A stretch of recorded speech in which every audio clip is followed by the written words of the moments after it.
Bonjour, je voudrais vous dire que je publie en ce moment, je viens de publier en fait, un livre qui s'appelle Déconfiner sans se déchirer et que je sous-titre Le petit guide du déconfinement réussi en couple.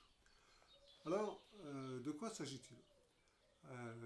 C'est un petit livre qui s'adresse en fait aux couples qui ont vécu un confinement insupportable pour eux au point qu'ils ont décidé de se séparer. Et grosso modo, ce que dit ce livre, c'est prenez un peu de temps, réfléchissez et voyez si c'est vraiment ça que vous voulez. Parce qu'en fait, on peut vivre plein de couples avec le même partenaire. Et donc on peut changer son couple sans nécessairement changer de couple. Ce petit guide vous parle de ça.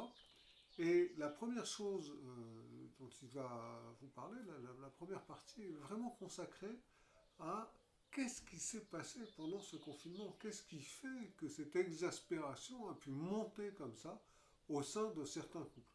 On sait qu'en Chine, par exemple, les divorces ont explosé après la période de confinement. Alors, il y a des raisons pour ça. Il y a d'abord une raison, c'est la grande peur qui a été entretenue par les médias. Le livre vous explique ça et vous dit que finalement, c'est bien naturel d'être arrivé à un point d'exaspération tel que la seule solution que vous entrevoyez, c'est de vous séparer de votre partenaire. La deuxième chose, le deuxième message de ce livre, c'est de vous dire, mais finalement, pourquoi est-ce que vous êtes ensemble? Alors pourquoi est-ce que vous êtes ensemble? Il y a deux aspects. Premièrement, comment vous vous êtes trouvé? Comment ça se fait que vous soyez avec cette personne-là et pas avec une autre? Il y a des raisons très précises qui trouvent leurs racines dans votre enfance et le livre vous explique comment ça se fait. Et puis, il vous montre comment, à l'intérieur d'un couple, en général, on s'imbrique parfaitement. À chaque fois que l'un a des qualités en excès, l'autre a les mêmes qualités en insuffisance. Et c'est comme ça qu'on se complète de façon parfaite.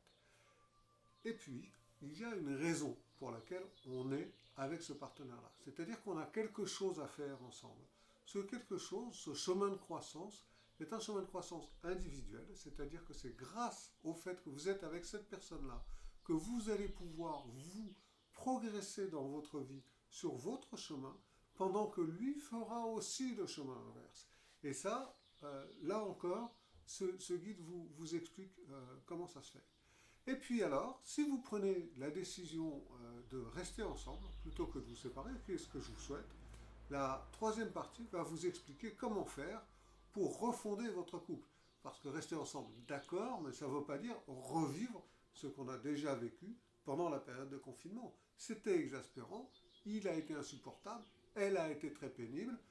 Très bien, on peut mettre ça de côté, on peut malgré tout continuer à vivre ensemble, mais bien sûr pas vivre ensemble de la même manière.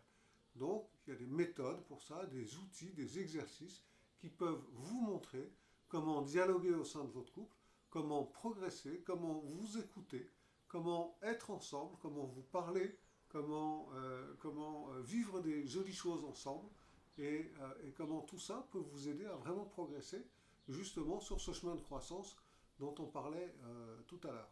Voilà, ce petit guide est publié maintenant.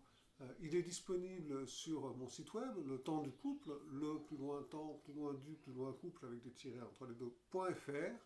Et puis il est également disponible sur Amazon, sur la Fnac et tout un tas d'autres sites, soit en version téléchargement, soit en version papier. Voilà, n'hésitez pas à aller le télécharger, le lire et surtout vous en inspirer pour éviter de prendre une décision que finalement vous regretteriez sans doute.